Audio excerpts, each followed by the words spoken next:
नमस्कार, मैं कमलेश कबीर आपका एक बार फिर स्वागत करता हूं इस नए एपिसोड में। आज हम बात करेंगे सर जी की कट्टर ईमानदार पार्टी, आप नाम समझ गए होंगे, आम आदमी पार्टी की। और आम आदमी पार्टी की परसों जो है संजय सिंह को अरेस्ट कर लिया गया था और संजय सिंह जो है वो राज्यसभा के आम आदमी पार्टी के सांसद है। इससे पहले इसी केस में मनीष सिसोदिया ऑलरेडी जो है अरेस्ट है, कस्टडी में है, तिहाड़ जेल में है। अब ईडी की अब तक की क्या डेवलपमेंट है और ईडी क्या कर रही है, उन सभी खबरों का अब हम विस्तार से जो है इस पूरे एपिसोड में विश्लेषण करेंगे। जब से संजय सिंह का नाम आया है, और संजय सिंह का नाम क्यों आया, क्योंकि संजय सिंह के ही साथी दिनेश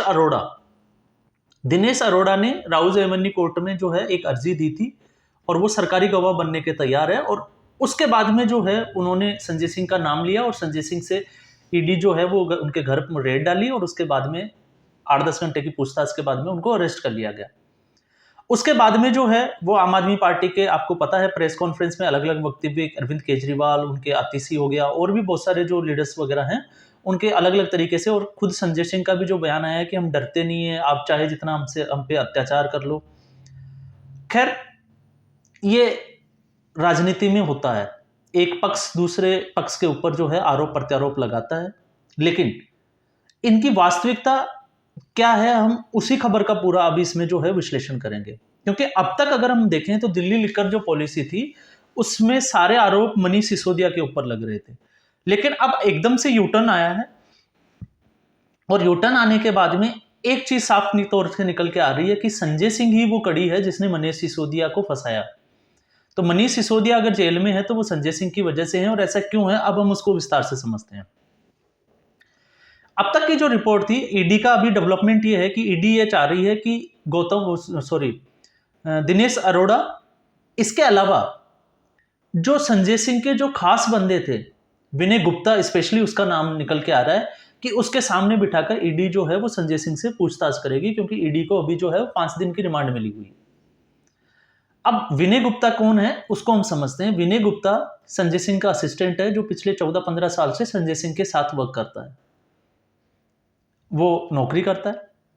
और आपने देखा होगा कई बार वो इनकी जितनी भी जो रैलियां होती है, जब मंच शेयर करते हैं तो वो मंच के नीचे इनकी जो है वो बैग वगैरह, सूटकेस वगैरह पकड़ के खड़े रहते हैं, कई बार बैठे हुए दिखाई देते हैं। एक बंदा जो इनके यहाँ नौकरी करता है, आज वो दिनेश अरोड़ा की जो लिकर जो कंपनी है उसमें 20% का शेयर होल्डर है। अब आपको अंदाजा लग गया होगा कि संजय सिंह का खास बंदा जो असिस्टेंट का काम करता है वो दिनेश अरोड़ा की कंपनी में 20% का शेयर होल्डर कैसे बना। और जब वो शेयर होल्डर बना तो अब उसके बाद में आप देखोगे कि जब वो शेयर होल्डर उसका 20% का पार्टनर बना, उसके बाद में ही जो है दिनेश अरोड़ा को जो है वो टेंडर मिल जाता है। तो ये कोइंसिडेंस तो नहीं हो सकता, ये पूरी प्लानिंग है। और विनय गुप्ता का अगर जहां नाम आता है कि विनय गुप्ता जो है उस कंपनी में, उस फर्म में अगर पार्टनर है, तो इसका मतलब यह है कि उस फर्म का पार्टनर विनय गुप्ता नहीं, कहीं ना कहीं संजय सिंह खुद ही है। तो ये एक जो है वो ईडी की बहुत बड़ी डेवलपमेंट है इस केस को लेके, और इसी के ऊपर जो है वो ईडी संजय सिंह से विनय गुप्ता को सामने बिठा के और पूछताछ करने वाली है। दूसरा, संजय सिंह जो है वो कोर्ट में ये कह रहे हैं कि दिनेश अरोड़ा जो है वो विश्वसनीय आदमी नहीं है। तो अगर दिनेश अरोड़ा विश्वसनीय आदमी नहीं है तो लिकर पॉलिसी में आपने दिनेश अरोड़ा को शामिल कैसे किया, उनका इंटरफेयर कैसे हुआ, और उसके बाद में जो है वो दिनेश अरोड़ा की कंपनी को टेंडर कैसे दे दिया गया, ये एक सवाल उठता है यहाँ पे। तो इससे भी जो है वो संजय सिंह की मंशा पे कहीं ना कहीं सवाल उठता है। और उसके बाद में अगर हम मनी ट्रेल की बात करते हैं तो ऐसे केसेस में कोर्ट भी ये मानता है कि मनी ट्रेल को पकड़ना बहुत मुश्किल होता है। क्यों पकड़ना मुश्किल होता है? क्योंकि कई बार ऐसे केसेस में डायरेक्ट पैसा नहीं लेके जो है वो पार्टी फंड में, या इसको हम कह सकते हैं कि चुनाव में खर्च कराया जाता है। और इसमें लिकर जो पॉलिसी बनी थी कोविड के टाइम में, उसके बाद में पंजाब स्टेट में जो है वो इलेक्शन होने थे, और पंजाब के उन जो शराब कारोबारी जो ऑलरेडी ब्लैक लिस्टेड थे, उनकी कंपनियां ब्लैक लिस्टेड थी, उनको टेंडर वापस से रिन्यू करके दिए गए थे।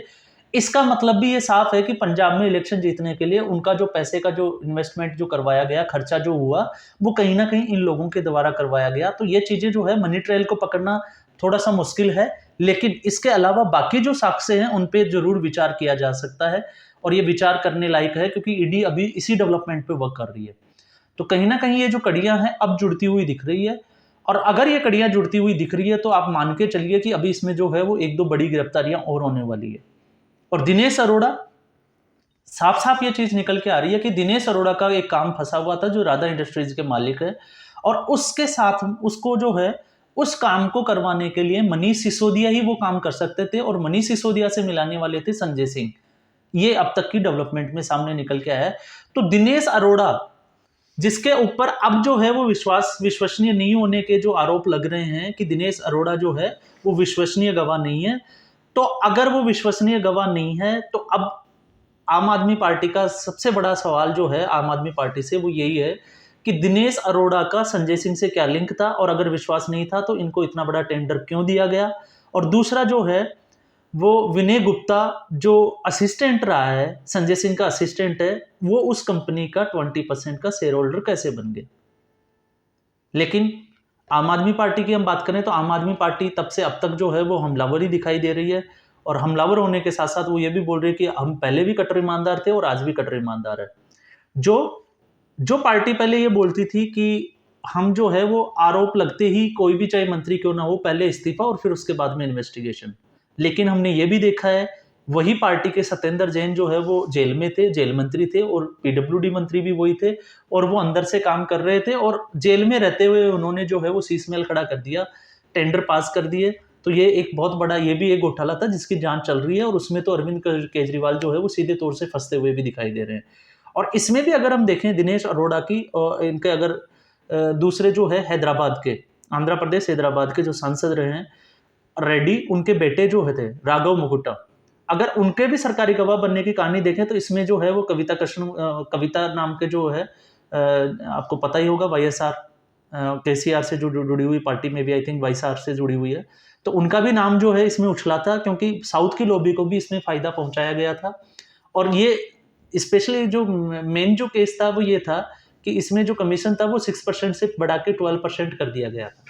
तो 6% से 12% क्यों किया गया, और जब अगर ये पॉलिसी सही थी तो सवाल ये भी उठता है कि इस पॉलिसी को वापस क्यों लिया गया, क्योंकि आम आदमी पार्टी अब इसको जो है वो कथित तौर पे एक घोटाला बता रही है जिसके कि कोई सबूत नहीं है। लेकिन कुछ घोटालों में जो है वो सीधा पैसा लिया जाता है, और सीधा जो पैसा लिया गया उसमें दिनेश अरोड़ा का ये भी आरोप है कि 2 करोड़ रुपए जो है उन्होंने इन्हीं 2 बंदों को, जिसमें एक विनय गुप्ता है, इनको दिए गए थे, और वो संजय सिंह के पास पहुंचाने के लिए ही दिए गए थे। तो ये भी एक बहुत बड़ी डेवलपमेंट है जिनके ऊपर जो है वो ये। दूसरा जो है इस पे सवालिया निशान ये उठता है कि मनीष सिसोदिया को भी ये जो है अब तक बोलते आए हैं कि ये कट्टर ईमानदार है, लेकिन सुप्रीम कोर्ट ने उनकी 4 बार जमानत अर्जी खारिज कर दी। और आप एक चीज देखिए, वही अभी कोर्ट की अगर हम बात करें तो Lalu Yadav family land for jobs जो घोटाला था उसमें उनको जमानत मिल जाती है, सेम डे वो पूरी फैमिली आती है, उनको जमानत मिल जाती है। तो मनीष सिसोदिया को अब तक जमानत क्यों नहीं दी गई? इसका मतलब कहीं ना कहीं जो है इस केस में कुछ तो दम होगा, तभी तो टिका हुआ है। नहीं तो अगर कुछ सबूत नहीं होते या कोई चीजें नहीं होती तो अब तक मुझे नहीं लगता कि सुप्रीम कोर्ट इतना वक्त लेता। और अभी जो है सीजीआई चंद्रचूड़ वो जाने भी जाते हैं इन चीजों के लिए, तो मुझे नहीं लगता कि वो इतना डिले करते। तो कहीं ना कहीं जो है इसमें कुछ ना कुछ चीजें जो है वो कोर्ट को भी समझ में आ रही है, और कोर्ट भी जो है उनको जानना चाह रही है। क्यों? क्योंकि ये सीधे तौर पे ना होके, अगर मनीष सिसोदिया की हम बात करें तो मनीष सिसोदिया अगर बिल्कुल साफ सुथरे हैं, उन्होंने कोई करप्शन नहीं किया, तो उन्होंने इतने मोबाइल क्यों तोड़े? ये एक बड़ा सवाल था कि उन्होंने इतने मोबाइल जो है वो नष्ट क्यों किए, क्योंकि मीडिया में तो वो आती है। और दूसरा जो था वो मनीष सिसोदिया जब जमानत के लिए जाते हैं तो वो अपनी वाइफ की जो ऑटो इम्यून की जो बीमारी है उसको लेके जाते हैं। आज तक वो अब ये नहीं पेश कर पाए कि हम जो है वो साफ सुथरे हैं या ईमानदार है, क्योंकि हमारे पास कोई सबूत, तो ये भी सबूत पेश नहीं कर पाए। अब ईडी के लिए भी जो है वो सवाल खड़ा होता है, क्योंकि ईडी भी जो है वो लगातार जो है इन चीजों को डिले करती जा रही है, और कोर्ट ने अब स्पेशली ये बोला कि अब जो है वो गवाह सबूत करे, नहीं तो ये केस जो है वो ज्यादा दिनों तक टिकेगा नहीं। अब ईडी और सीबीआई जो है अब इसके ऊपर है कि ये इस केस में जो है वो क्या सबूत इसके सुप्रीम कोर्ट के सामने जो है वो पेश कर पाएगी। और अगर ऐसा ही अगर ये डेवलपमेंट चल रहा है, जिस हिसाब से जिस डायरेक्शन में ये डेवलपमेंट दिख रहा है, अगर उसी डायरेक्शन में ये डेवलपमेंट रहता है तो अब आने वाले दिनों में जो है इसमें 2 लोगों के नाम और जुड़ सकते हैं, और दोनों लोगों के नाम है, एक राघव चड्ढा और दूसरे अरविंद केजरीवाल। क्योंकि जब ये मीटिंग हुई थी तो ये अरविंद केजरीवाल के घर पे हुई थी, और आपको पता है कि बिना किसी मुख्यमंत्री के ये, या बिना किसी, जिसको हम कहते हैं कि राजा के बिना ये चीजें अधूरी है, तो ये पॉसिबल नहीं है कि उनके बिना हुआ होगा। दूसरा, उस वक्त राघव चड्ढा जो थे वो पंजाब में एक्टिव थे। आपने देखा होगा इलेक्शन जब थे तो राघव चड्ढा पंजाब में एक्टिव थे, हालांकि अब नहीं है। तो जब ये पंजाब में एक्टिव थे तो ये इनकी शराब कारोबारियों के साथ मीटिंग भी होती थी और साथ में जो है मान सरकार में इनका इंटरफेयर भी ज्यादा था। और इसी के साथ में दिल्ली लिकर पॉलिसी को देख के भगवंत मान सरकार जो है पंजाब सरकार, उसने भी एक नई लिकर पॉलिसी लाई थी। लेकिन जब से ये मुद्दा उठा है, लिकर पॉलिसी का जो केस चल रहा है, जैसे ये सामने चीजें निकल के आई तो पंजाब ने जो अपनी नई शराब नीति थी उसको वापस ले लिया और पुरानी शराब नीति थी उसी को लागू कर रखा है। तो उन्होंने अपने हाथ जो है वो पीछे खींच लिए थे। इसलिए पंजाब सरकार पे तो मुझे नहीं लगता कि इसमें कुछ जो है वो जांच होने वाली है, लेकिन राघव चड्ढा का अगर इसमें कोई अगर नाम आता है तो फिर ये एक देखने वाली बात है। साथ में दूसरा जो है आतिशी, क्योंकि आतिशी जो है उसके जीजा जो है वो भी शराब के इस कारोबार में जुड़े हुए थे और उनकी भी जो कंपनियां हैं उनको टेंडर दिए गए थे। तो इसका मतलब एक चीज तो साफ है कि डायरेक्टली नहीं तो इनडायरेक्टली जो है वो इसमें कहीं ना कहीं जो है वो घोटाला हुआ है, करप्शन तो हुआ है और उसी की जांच जो है वो चल रही है। अब ईडी का क्या डेवलपमेंट है ये आपको 2-4 दिन में जब अगली जो पेशी होगी संजय सिंह की उसमें सामने निकल के आ जाएगी। जबकि आम आदमी पार्टी जो है वो लगातार ये कहती है कि संजय सिंह ही वो व्यक्ति है जो नरेंद्र मोदी से सबसे ज्यादा क्वेश्चन पूछता है, सवाल खड़े करता है। और ये वाकई में है, क्योंकि संजय सिंह जो है वो हमने कई बार देखा है कि वो उनकी लैंग्वेज भी ऐसी है और दूसरा जो है वो कई बार कड़े सवाल पूछते भी है। लेकिन ये जो मसला है वो उससे थोड़ा सा अलग है। अब ये सोचना आम आदमी पार्टी को है कि ये कहाँ तक जाने वाला है और कहाँ तक किन किन लोगों के जो है इसमें फंसने के चांसेस ज़्यादा बढ़ रहे हैं। तो आज के एपिसोड में बस इतना ही, फिर एक नए एपिसोड के साथ हाजिर होंगे। तब तक के लिए नमस्कार, धन्यवाद।